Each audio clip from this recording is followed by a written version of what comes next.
देख रहे हैं डार्क राजकुमार के साथ। तो चलिए बढ़ते हैं आज की कहानी की ओर। दोस्तों, रोज रोज शराब की लत ने विक्रम के घर को लड़ाई का दूसरा नाम बना दिया था। हर दिन शराब की वजह से उसके घर में लड़ाई झगड़ा होना एक आम बात हो गई थी। विक्रम को दारू की एक बहुत ही गंदी लत लगी थी। उसकी पत्नी बार बार उसको शराब पीने से रोकने की संपूर्ण कोशिश करती, लेकिन हर बार उसकी बातों को वो टाल देता। एक रात जब विक्रम अपने चाचा के घर से वापस लौटा तो आते समय शराब की एक दुकान पर उसकी नज़र पड़ी। उससे रहा नहीं गया और वो सीधा ठेके पर पहुंच गया। अपने जेब से कुछ पैसे निकालकर उसने उस ठेके वाले को सौंप दिए और शराब पीने लगा। रात के यहीं कोई 10 बज रहे थे। सर्दियों का मौसम चल रहा था और 10 बजे के करीब तो वैसे भी जोरों से सन्नाटा पसर जाता है। आज का मौसम थोड़ा बिगड़ैल था, बारिश के आने का संकेत भी था और साथ ही ऐसा लग रहा था मानो बारिश के साथ साथ विक्रम आज शराब पीने के बाद नीचे गिरने वाला है। पता नहीं आज की शराब में ऐसा क्या था कि उसे चक्कर आ रहे थे। वो वहीं बैठना चाहता था। किसी तरह उसने अपने कदमों के सहारे अपने आप को आगे बढ़ाया। सड़क के बगल में लगे स्ट्रीट लाइट के पास कोई बैठा हुआ था जिसके हाथ में एक छोटा सा कटोरा था। अरे ओ बाबू साहब, थोड़े पैसे तो दे दो, बहुत ज़ोर की भूख लगी है। सफ़ेद कंबल ओढ़े वो आदमी विक्रम को अपनी तरफ बुलाने लगा। विक्रम एक गवर्नमेंट जॉब करता था तो पैसे की उसके पास कोई कमी नहीं थी। इससे पहले कि विक्रम उस आदमी के पास पहुंच पाता कि वो नीचे गिर पड़ा। दरअसल उसके कदम लड़खड़ाने लगे थे और उसके पाँव के अंदर इतनी ताकत नहीं थी कि अब और वो आगे बढ़ सके। तभी वो एक भारी सी आवाज़ में बोला, कौन हो तुम और इतनी रात को यहाँ पर क्या कर रहे हो? और इतना कहकर वो रिलैक्स हो गया और वो ज़मीन पर लेट गया। गहरी गहरी सांस लेते हुए विक्रम हल्का हल्का बड़बड़ाने लगा, मैं कहाँ आ गया? कुछ भी दिखाई क्यों नहीं दे रहा है? और मैं कौन हूँ? शायद आज शराब के अंदर कुछ ज़्यादा ही अल्कोहल मिली हुई थी, जिस वजह से विक्रम का पूरा शरीर घुटने टेक चुका था। कुछ देर तक तो ऐसा ही चलता रहा, लेकिन करीब 10 मिनट के बाद जब विक्रम को ऐसा लगा कि अब ठंड ज़्यादा ही बढ़ने लगी है तो वो किसी तरह अपने स्थान से उठा और पूरी कोशिश करते हुए चलने की कोशिश करने लगा। लेकिन जिस इंसान पर शराब पूरी तरीके से हावी हो जाती है तो उस आदमी के डगमगाते हुए कदम कोई चाहकर भी नहीं रोक सकता। वो एक बार फिर सड़क पर गिर गया।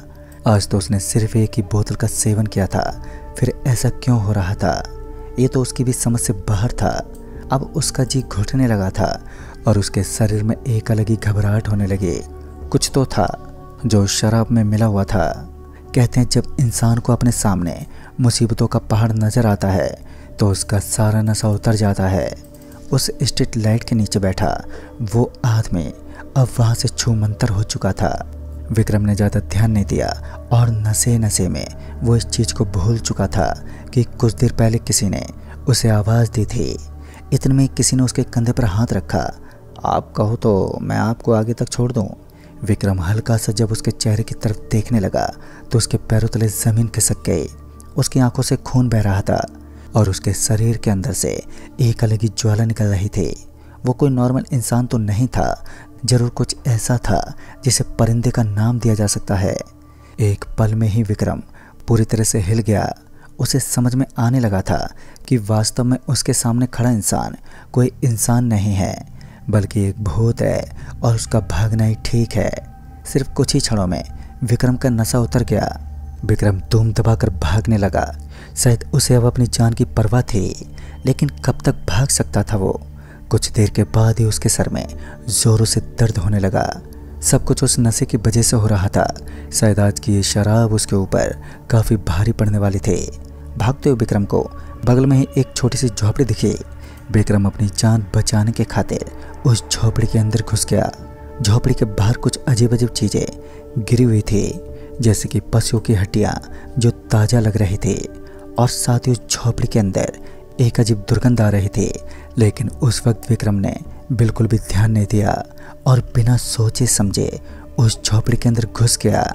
जैसे उसने अपना पहला कदम झोपड़ी में रखा तो उसे एहसास हुआ कि ये झोपड़ी दिखने में जितनी सामान्य लग रही है असल में उतनी ही डरावनी भी है। इस वक्त विक्रम का ध्यान उस झोपड़ी के हर कोने में था। झोपड़ी के अंदर छाने वाली इस खामोशी ने विक्रम को हिला दिया था, लेकिन अपनी जान बचाने के लिए वो कुछ भी करने को तैयार था। और इसी बीच कुछ ऐसा हुआ जिसने विक्रम को बाहर निकलने पर मजबूर कर दिया। झोपड़ी के ऊपर कुछ अजीब चीज़ें लगी थी।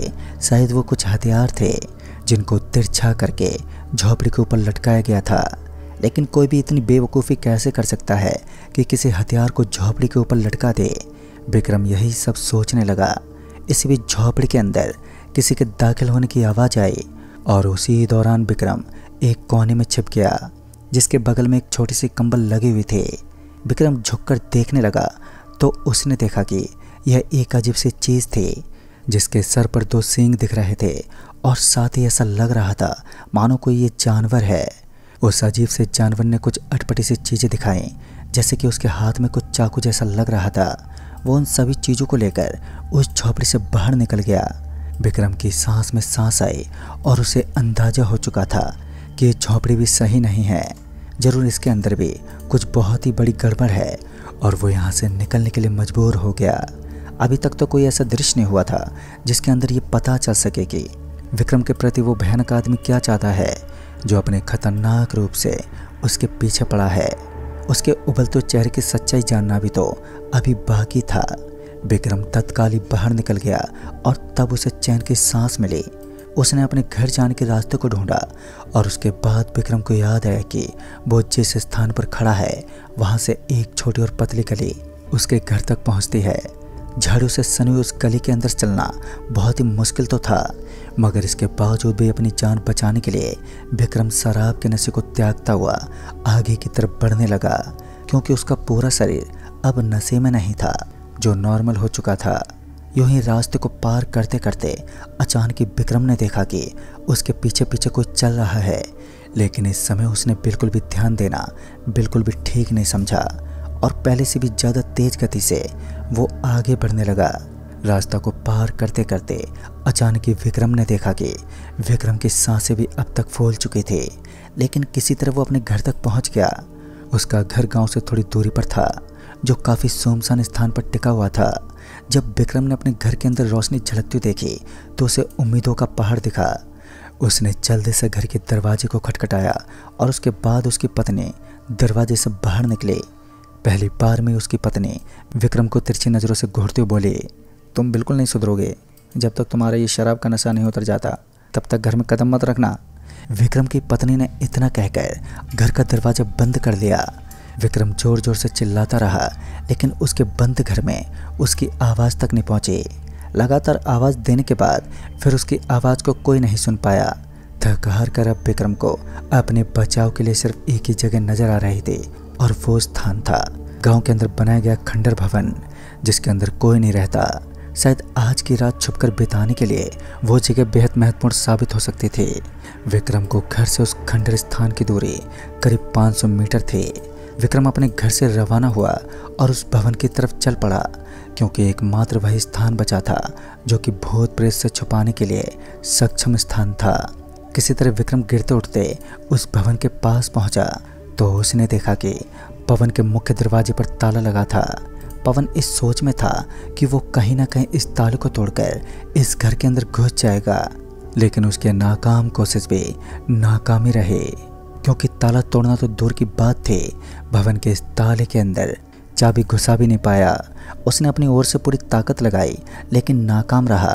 ताकत लगाने के बावजूद भी ताला अपनी जगह से टस से मस नहीं हुआ। वो ताला बड़ी ही मजबूती के साथ लगाया गया था, शायद इसी कारण वो खुल नहीं पाया। फिर काफ़ी देर तक मशक्कत करने के बाद विक्रम समझ चुका था कि बाहर बरामदे में सोना ही ठीक होगा। उसने अपने कंधे पर सफ़ेद कलर के एक साफ़ी डाल रखे थे। उसने उस साफ़ी को उठाया और नीचे बिछाकर वहीं पर लेट गया।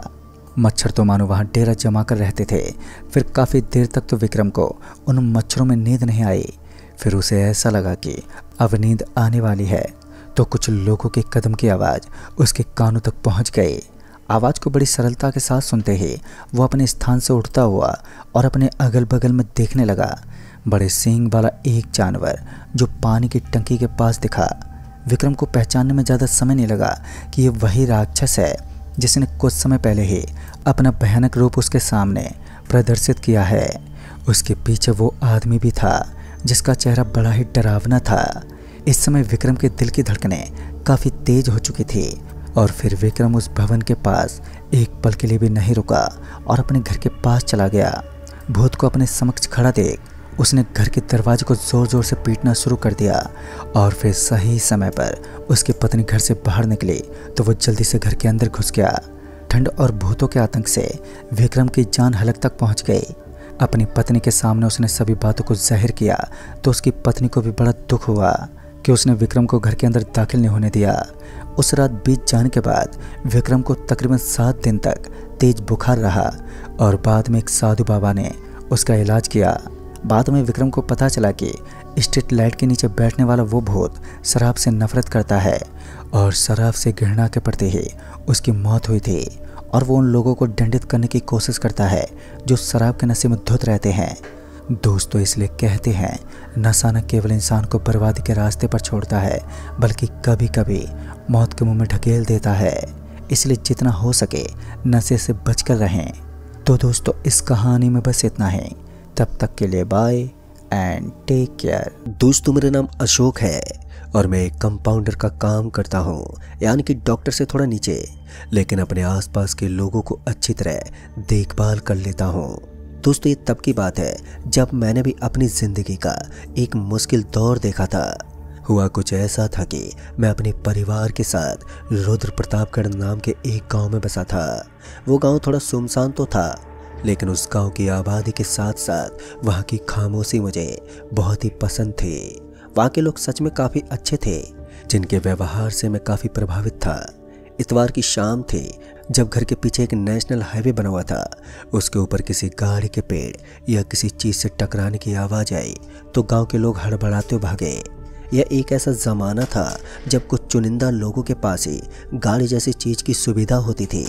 फ़ोन वगैरह जैसी चीज़ तो मानो लोगों के लिए किसी सपने से कम नहीं था। मेरे बगल में रहने वाले घनश्याम दादा भागे और ज़ोर से आवाज़ देने लगे, अरे बेटा, गांव के बाबू साहब की गाड़ी पेड़ से टकरा गई है। धमाके की आवाज़ तो मुझे भी आई थी, इसलिए मैं भी उन सभी लोगों के साथ साथ सड़क पर पहुंचा तो मैंने देखा कि गाड़ी के अंदर बहुत ही ज़्यादा टूट फूट आई थी। कांच के टुकड़े इधर उधर बिखरे पड़े थे। मैंने तो पहली बार इतना बुरा एक्सीडेंट देखा था। खैर, जैसे तैसे लोगों ने गाड़ी के कांच को तोड़ा और जब बाबू साहब को गाड़ी से बाहर निकाला गया तो हमारी सांसें अटक गई। बाबू साहब की हालत बहुत ज़्यादा बिगड़ चुकी थी। उनके सर से खून निकल रहा था और ऐसा लग रहा था जैसे बाबू साहब अपनी आखिरी सांसें गिन रहे हैं। किसी तरह बाबू साहब को गांव के चिकित्सा में पहुंचाया गया और वहां जाकर पता चला कि अब उनकी हालत में सुधार आया है। हालांकि मैं बाबू साहब के बारे में इतना ज़्यादा नहीं जानता था, लेकिन गांव के काफ़ी लोग उनको गांव का सबसे बड़ा आदमी मानते थे, इसलिए मैं भी उनकी इज्जत करता था। खैर, फिर बाबू साहब ने बताया कि उन्हें उस पेड़ के पास एक लाल साड़ी नजर आई थी और अचानक वो लाल साड़ी उनकी गाड़ी के आगे वाले कांच पर आकर लटक गई तो वो आगे का नज़ारा नहीं देख पाए। उन्होंने ब्रेक मारने की कोशिश की, लेकिन उनकी गाड़ी के ब्रेक फेल हो चुके थे। उन्होंने पूरी कोशिश की, लेकिन गाड़ी संभल ही नहीं पाई और गाड़ी बगल वाली खाई के अंदर धंसने से बाल बाल बच गई। फिर गांव के लोगों ने बताया कि उस रोड के ऊपर किसी आत्मा के भटकने का दावा किया जाता है। मुझे इन चीज़ों पर कुछ खास यकीन नहीं था तो मैंने ज़्यादा ध्यान नहीं दिया। बाबू साहब ने अपनी जान तो बचा ली। अब उनके इस एक्सीडेंट ने लोगों के मन में काफ़ी सवाल खड़े कर दिए। एक्सीडेंट कैसे हुआ और लाल कपड़ा आना, इस तरह कोई इत्तेफाक तो नहीं हो सकता। हमारा घर उस रोड के बेहद करीब था तो मैं इस चीज़ के बारे में सोचता रहा, लेकिन फिर काम के चक्कर में मैं सारी बातें भूल गया। उस दिन मैं गांव से सटे हुए एक अपने ही रिश्तेदार के घर गया था। दरअसल उनकी बेटी की तबीयत अचानक ही बिगड़ गई थी। उसी के सिलसिले में उन्होंने मुझे कॉल किया था और इसी के चलते मुझे शाम के 6 बज गए। उस समय तक अंधेरा हो चुका था। घर पहुंचने के बाद मैं खाना पीना करने के बाद अपने दोस्तों से गप्पे लड़ाने गांव की दुकान की ओर चल दिया। वैसे भी गांव सी जगह गप्पे लड़ाने का एक अलग ही स्वैग होता है। उन लोगों ने उसी बात को छेड़ रखा था जब गांव के बाबू साहब का एक्सीडेंट हुआ था और कुछ लोगों के बीच भूत प्रेत की बातें छिड़ी हुई थी। खासकर मैं इन चीज़ों पर ज़्यादा यकीन नहीं करता था तो मैं उनसे मुंह फेरते हुए बोला, बहुत कुछ नहीं होता है, ये सब डर की माया है। इतना कहकर मैं हंसने लगा। मेरी बात को सुनकर वहाँ पर बैठे सभी लोग मेरा मुंह ताकने लगे। उस वक्त तो इस बारे में हम लोगों के बीच कोई ज़्यादा बातचीत ही नहीं हुई। वो क्या था कि मुझे अब थकान महसूस हो रही थी, तो मैं उसी वक्त वापस घर की तरफ लौट गया। मुझे ठीक से तो याद नहीं है, लेकिन शायद उस वक्त रात के 9:15 बज रहे थे जब मैं घर वापस लौटा था। मेरी बीवी और माँ बाबूजी सभी अपने अपने बिस्तर पर आराम कर रहे थे, तो मैं भी चुपचाप घर की बैठक में जाकर आराम करने लगा। मुझे नहीं पता, लेकिन आज एक अजीब सी गुदगुदी हो रही थी। ऐसा लग रहा था मानो कोई मेरे बगल में बैठा है और मेरे पेट पर गुदगुदी कर रहा है। कुछ देर के बाद जब मैं हल्के हल्के नींद में सोने लगा तो अचानक ही किसी ने मेरी कंबल पकड़कर नीचे खींच ली। इस बार मैं बहुत ही ज़्यादा डर गया था और जब मैंने अपनी कंबल को उठाया तो वहाँ पर कोई नहीं था। फिर अचानक ही मुझे ऐसा लगा कि हमारे घर की बैठक पर कोई पत्थर फेंक रहा है। साथ ही आवाज़ से ऐसा लग रहा था जैसे कि कुछ देर में ही हमारा पूरा मकान धंस जाएगा। ऐसे समय पर मैं घर से निकल गया तो छत की हालत एकदम नॉर्मल थी और उसी दौरान मुझे किसी चीज़ की टूटने की आवाज़ आई, जैसे कोई मोटी लकड़ी टूटी हो। आवाज़ उस हाईवे की तरफ से आ रही थी जहाँ कल एक्सीडेंट हुआ था। उस आवाज़ को सुनते ही मेरा ध्यान उस तरफ चला गया। पहले तो मैं वापस कमरे में गया और वो टॉर्च ढूंढने लगा। उसके बाद जब मैं वापस पहुंचा तो मुझे उस जोरदार अंधेरी रात में कुछ दिखाई दिया। ऐसा लग रहा था मानो उस टॉर्च की रोशनी में कोई 2 आंखें चमक रही हैं। जैसे मुझे सड़क पर कुछ दिखा तो मैं अपने कदम रखते हुए सड़क की ओर बढ़ा। मैं जैसे जैसे उस ओर बढ़ रहा था तो वैसे वैसे मुझे ऐसा महसूस हो रहा था जैसे कि टॉर्च की रोशनी में वो दोनों आंखें मुझसे दूर हो रही हैं। यानी कि वो मुझे नज़र तो आ रही थी, लेकिन मैं उनके करीब नहीं जा पा रहा था। थोड़ी देर के बाद ही मैं उस जगह पर पहुंच गया जहां कल के दिन एक्सीडेंट हुआ था। पता नहीं क्यों, मगर वहां पहुंचते मेरे पैर फूलने लगे। अभी भी 2 आंखें मुझसे थोड़ी दूर थी, लेकिन मैं किसी बेवकूफ़ की तरह उनकी तरफ बढ़ता जा रहा था। कुछ देर के बाद मैं उन आंखों के एकदम करीब जाने लगा, लेकिन फिर जब मैंने पीछे मुड़कर देखा तो मैं सन्नी रह गया। मेरा घर यहाँ से बहुत ही ज़्यादा दूर था। मेरे घर की एक लाइट मुझे यहाँ से साफ साफ दिखाई दे रही थी, लेकिन वो दोनों चमकती आंखें अभी भी टॉर्च की रोशनी में हल्की हल्की दिख रही थी। अब मैं इस चमकती हुई आंखों के पीछे चलते चलते थक गया था। अब मेरे अंदर इतनी हिम्मत नहीं थी कि मैं आगे जा सकूं, और ऊपर से इतनी ठंड थी तो मेरे हाथ भी कांप रहे थे। फिर मुझे ऐसा लगा कि यहाँ कोई सिगरेट पी रहा है, क्योंकि सिगरेट पीने की बू अचानक मेरे नाक में घुसने लगी। मैं उसे तेज तेज सूंघ रहा था क्योंकि मैं ठीक से नहीं पहचान पाया और असल में ये सिगरेट पीने की बू या फिर कोई और चीज़। अब तक मैंने अपनी आंखों को चारों तरफ दौड़ाया, लेकिन मुझे कोई नज़र ही नहीं आया। अब मैं थक गया था तो मैंने अपने पैर उल्टी दिशा में मोड़ लिए। मुझे लगा कि शायद कोई जानवर ही होगा, इसलिए उसकी आंखें चमक रही हैं। मैं मुड़ा ही था कि मेरे पीछे से एक आवाज़ आई। क्यों भाई साहब, इतनी रात को यहाँ भटकने का अंजाम जानते हो? आवाज़ को सुनकर मैंने दोबारा से अपनी गर्दन को पीछे मोड़ा तो मैंने देखा कि यह तो एक छोटा बच्चा था जिसकी दोनों आँख किसी रोशनी की तरह चमक रही हैं। मैंने टॉर्च की रोशनी जब उसके चेहरे पर मारी तो मेरा पूरा बदन कांपने लगा। मेरे तो सिट्टी बिट्टी ही गुल हो गई थी और मेरा पूरा शरीर बर्फ़ की तरह जमने लगा। उस लड़के के चेहरे की डरावनी मुस्कान मुझे और भी ज़्यादा डरा रही थी, और जब अपने सामने मौत को देखा तो हिम्मत अपने आप जाग गई। कहते हैं जब इंसान खतरे में होता है तो वो कितनी भी दूर भाग लेता है, लेकिन मेरे साथ उल्टा था। जब मुझे डर लगता था तो मेरे पाँव में सूजन आ जाती थी और मैं तनिक भी आगे नहीं बढ़ पाता। हालांकि मैंने कोशिश की और वहाँ से भागने की कोशिश करने लगा, और धीरे धीरे मैं उस शैतान बच्चे से पीछा छुड़ाना चाहता था, इसलिए मैंने एक बार भी पीछे नहीं देखा। घर की रोशनी की तरफ जब मेरी नज़र गई तो मुझे एहसास हो रहा था कि मैं घर से बहुत ज़्यादा दूर हो गया हूँ। 5 मिनट तक मैं ऐसे ही सड़क को पार करता रहा और फिर मैं उस जगह पर पहुँचा जहाँ पर कल बाबू साहब का एक्सीडेंट हुआ था। जब मैं वहाँ पर पहुँचा तो मैंने देखा कि कोई उस पेड़ पर बैठा है। या तो वो कोई बंदर था या फिर कुछ और। हालांकि मैंने ज़्यादा ध्यान नहीं दिया था। तभी मुझे ऐसा लगा कि मेरे पैरों में कुछ अटक गया है जो बहुत ही ज़्यादा ठंडा है, और मैं डगमगाते हुए गिर पड़ा। अचानक इस सड़क पर बहुत सारे लोगों के चप्पल पटकने की आवाज़ आई, मानो कोई झुंड के लोग एक साथ सड़क क्रॉस कर रहे हैं। अब मेरी हालत पतली पड़ गई थी तो मैंने एक बार भी इधर उधर नहीं देखा और उसके बाद मैं बेहोश हो गया। मैंने अपनी आँख खोली तो मैं अपने घर पर था और मेरी मम्मी और पापा मेरे पास में बैठे हुए थे, लेकिन मेरे शरीर में मुझे बहुत ही भारी लग रहा था। बदन में एक अजीब सा दर्द था और साथ ही मुझे ऐसा लग रहा था मानो मेरा शरीर अब मेरे बस में नहीं है। हालांकि उस रात की बात मैंने सभी को बताई, लेकिन किसी को भी मेरी बात पर ज़्यादा विश्वास नहीं हुआ। घर वालों ने ये सोचकर नज़रअंदाज कर दिया कि मैंने कोई नशा किया होगा। फिर दूसरे दिन मेरी तबीयत इतनी ज़्यादा बिगड़ गई थी कि मैं बिस्तर से उठ तक नहीं पाया और पूरे दिन बिस्तर पर ही पड़ा रहा। काम से छुट्टी लेने के साथ साथ घर वाले भी टेंशन में आ गए। एक बार फिर सूरज ढलने लगा और आज की रात मेरी ज़िंदगी की सबसे डरावनी रात बनने वाली थी। मुझे खाना बिल्कुल अच्छा नहीं लगा और सब कुछ बहुत ज़्यादा अजीब सा लग रहा था। मुझे अपने आप में ही एक अजीब सी घुटन महसूस हो रही थी, लेकिन पता नहीं कैसे रात होते ही मुझे मेरा शरीर हल्का लगने लगा और मैं बिस्तर से बड़े आराम से उठ गया। अब ठंड के मारे मेरे दांत आपस में कटकटा रहे थे, मगर मैं उठकर रसोई में पहुंचा क्योंकि इस समय खाना खाने का बहुत मन कर रहा था। मैंने घर का सारा खाना साफ कर डाला और फिर मुझे अपने घर में एक परछाई नजर आने लगी और उस परछाई को देखते पता नहीं क्यों, लेकिन मैं उसके अंदर खोसा गया, मानो उसने मुझे सम्मोहन से अपनी ओर आकर्षित कर लिया हो। और उसके बाद क्या हुआ मुझे कुछ याद नहीं है, क्योंकि जब मैं दोबारा ठीक से अपने होश में आया तो मैं एक काजी बाबा के सामने बैठा था जो मेरे ऊपर झाड़ फूंक कर रहे थे। तब जाकर मैं भी थोड़ा बहुत नॉर्मल हुआ, लेकिन इसके बाद भी करीब 7 दिन तक मैं बुखार में तपता रहा। फिर मेरे पापा ने उस घर को छोड़ने का निश्चय किया। हमने 8वें दिन उस घर को छोड़ दिया। फिर मेरे पापा ने बताया कि उस रात मेरा शरीर मेरे कंट्रोल में ही नहीं था। मैं अचानक ही जोर से चिल्लाने लगता और साथ ही जोर जोर से गालियां देने लगता। मेरी हालत कुछ इस कदर बिगड़ गई थी कि घर के सारे लोग मिलकर भी मुझे नहीं रोक पाए और फिर उस रात मैं घर से गायब हो गया।